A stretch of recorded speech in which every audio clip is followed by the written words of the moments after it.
నిన్నటి దినాన ఏదైతే మున్సిపల్ అడ్మినిస్ట్రేషన్ అర్బన్ డెవలప్మెంట్ డిపార్ట్మెంట్కి సంబంధించి ఒక జీవో రిలీజ్ చేయడం జరిగింది.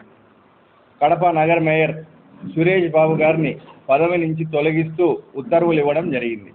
ఈ పరిస్థితులు చూస్తూ ఉంటే ఈ రాష్ట్రంలో ఎవరికైనా ఒకటే న్యాయం, ఒకే చట్టం. ఈరోజు న్యాయం గెలిచింది అనిపిస్తూ ఉంది. ఎందుకంటే తప్పు చేస్తే ఎంతటి వారైనా సరే తప్పకుండా శిక్షకు వాళ్ళు శిక్ష నుంచి తప్పించుకోలేరనే విషయాన్ని ఇవాళ ఈ ప్రభుత్వం రుజువు చేసి చూపించింది. అయితే నిన్నటి నుంచి చూస్తూ ఉంటే కొన్ని మాధ్యమాలలో రకరకాల వైఎస్ఆర్ కాంగ్రెస్ పార్టీకి సంబంధించిన నాయకులందరూ కూడా వాళ్ళ ఇష్టానికి మాట్లాడే పరిస్థితులు మనం చూస్తూ ఉన్నాం. మేయర్ గారిని ఏదైతే మున్సిపల్ కార్పొరేషన్ మేయర్గా ఎందుకు తొలగించారనే విషయాన్ని వాళ్ళు చెప్పకుండా తప్పుదోవ పట్టించే కార్యక్రమం చేస్తూ ఉన్నారు. ఏదైతే మున్సిపల్ చట్టం జిహెచ్ఎంసీ యాక్ట్ 1955 అనుసరించి ఆ యాక్ట్లో కొన్ని నియమాలు ఉన్నాయి.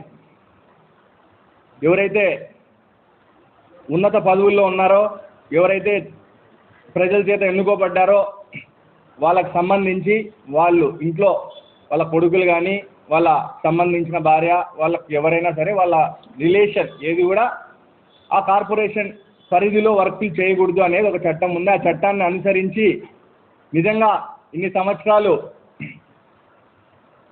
మేయర్గా కొనసాగి ఏదైతే ఇవాళ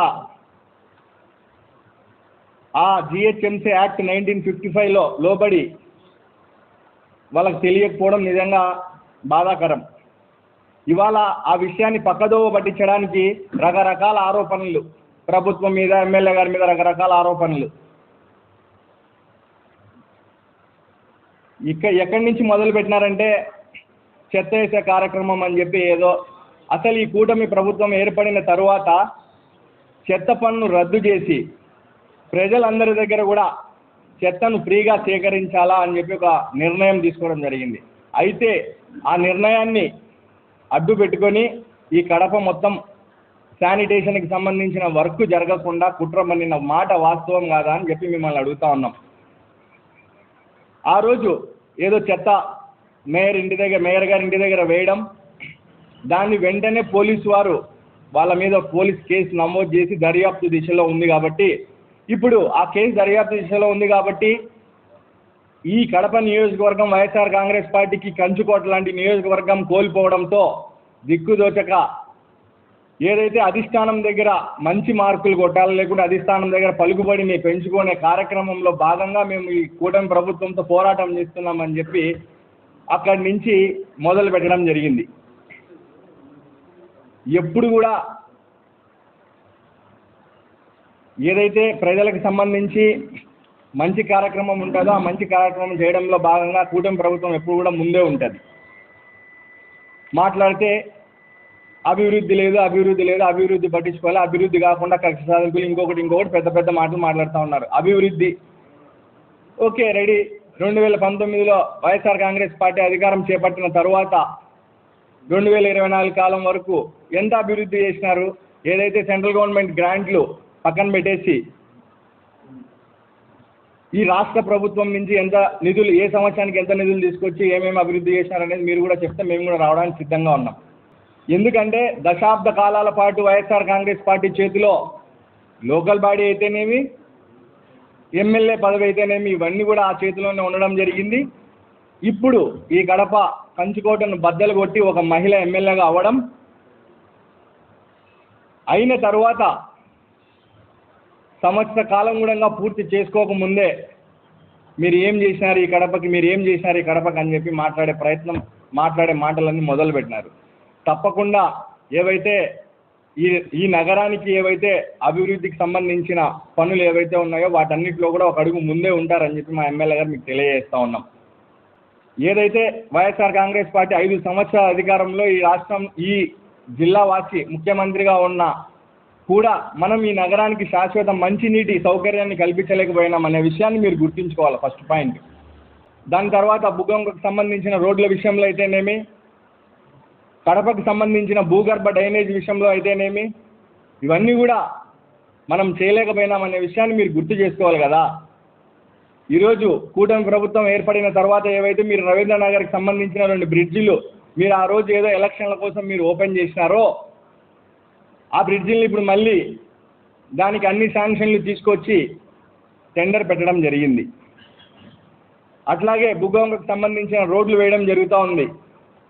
ఏదైతే ఈ కడప నగరంలో డ్రైనేజ్ వ్యవస్థ కోసం మీరు ఏదైతే మొదలు పెట్టినారో అవన్నీ కూడా వాళ్ళందరినీ పిలిచి మీకు ఎలాంటి అభ్యంతరం లేకుండా మీరు పని చేసుకోవచ్చు. పూర్తి స్థాయిలో మీరందరూ కూడా ఈ పనిని పూర్తి చేయండి, మీకు ఎలాంటి సహాయ సహకారాలు కావాలన్నా కూడా ప్రభుత్వం నుంచి మేము ఇస్తామని చెప్పి ఒక మంచి ఉద్దేశంతో అవన్నీ కూడా ముందుకు తీసుకుపోయే కార్యక్రమం జరుగుతూ ఉంది.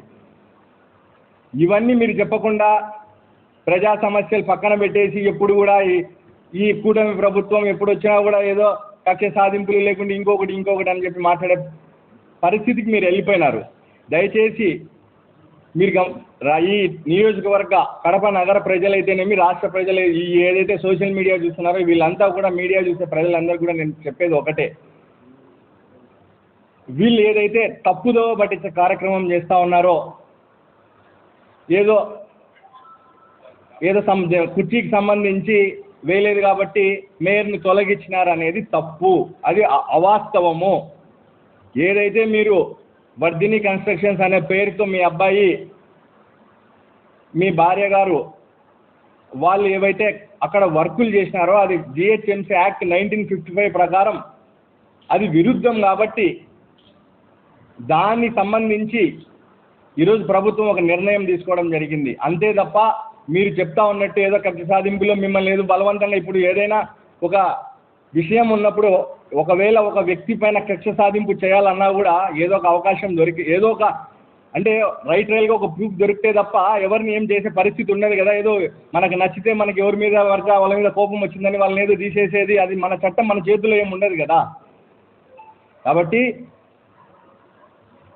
ఈ నియోజకవర్గానికి సంబంధించిన అభివృద్ధి విషయంలో మీరు ఎలాంటి బాధపడాల్సిన పని లేదు. ఖచ్చితంగా రాబోయే రోజుల్లో ఏదైతే మాట ఇచ్చినారో మీరు ఆ గతంలో మీరు చెప్పిన మాటలు ఏంటంటే కడప నగరంలోని అన్ని రోడ్లు కూడా మీరు రీబైండింగ్ చేస్తామని చెప్పినారు. కానీ చివరాఖరికి ఎలక్షన్ల ముందు 4 రోడ్లు మనం రీబైండింగ్ చేసి వదిలేసిన పరిస్థితులు మీరు గుర్తుపెట్టుకోవాలా.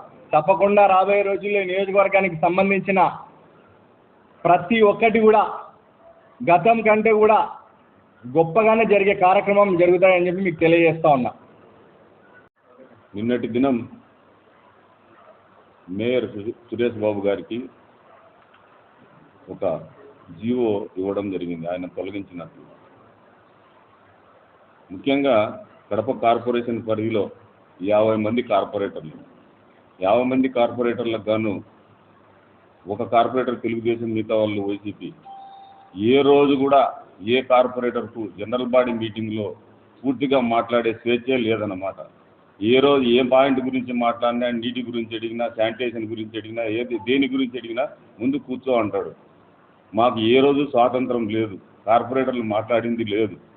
ఈరోజు అతనికి అర్థమవుతూ ఉంటుంది ఎందుకు మనం ఇంత కార్పొరేటర్లు ఇబ్బంది పెట్టినా ఏదో విధంగా మేము మా డివిజన్కి సంబంధించిన పనులు మేము చేసుకుంటూ పోతూ ఉంటాం. కానీ ఈరోజు ఒక నాయకుడు ఏమంటాడంటే ఇది చిన్న తప్పే, మేయర్ చేసినది చిన్న తప్పే కదా, చిన్న తప్పు గురించి ఇంత రాద్ధాంతం చేయాల్సిన అవసరం లేదంటాడు. చిన్న తప్పు పెద్ద తప్పు ప్రజలకు తెలిసిపోతూ ఉంది. ఎవరు ఏ తప్పు చేసినా కూడా శిక్ష అనుభవించాల్సిందే అని చెప్పి, ముఖ్యంగా ఆ వైసీపీ నుంచి వచ్చిన మా మీద మమ్మల్ని ఏదో బలవంతం చేసింటేనో భయపెట్టింటేనో మేము పోయినాము అని అంటున్నారు. ఇక్కడ భయపెడితే బలవంతం చేస్తే భయపడే వాళ్ళు ఎవ్వరు లేరు, అంత అవసరం లేదు. మీ చేష్టలకు భయపడి మీరు ఏమీ చేయలేక కడప పట్టణానికి ఏమీ చేయలేకున్నారు కాబట్టి మేము యువతలు ఈ పార్టీకి వచ్చి అభివృద్ధి కోసం వచ్చినాం. ఎన్ని సంవత్సరాల నుంచి గండి వాటర్ ప్రాజెక్ట్ నుంచి గండి వాటర్ వర్క్స్ ఎన్ని సంవత్సరాల నుంచి ప్రాబ్లం ఉంది, ఎందుకు సాల్వ్ చేయలేకపోయినారు? మన ప్రభుత్వం ఉన్నా కూడా సాల్వ్ చేయలేకపోయినారు. గట్టిగా వర్షం పడితే 14 డివిజన్లలో వాటర్ ఉండదు. వర్షం వాటర్ ఎక్కువ ఉన్న రోజుల్లోనే 14 డివిజన్లలో నీళ్లు రావు. అంత అంత బ్రహ్మాండమైన అభివృద్ధి కడపకు చేసినారు. అది చూసి తట్టుకోలేకనే మేము ఇవతలికి వచ్చినాం.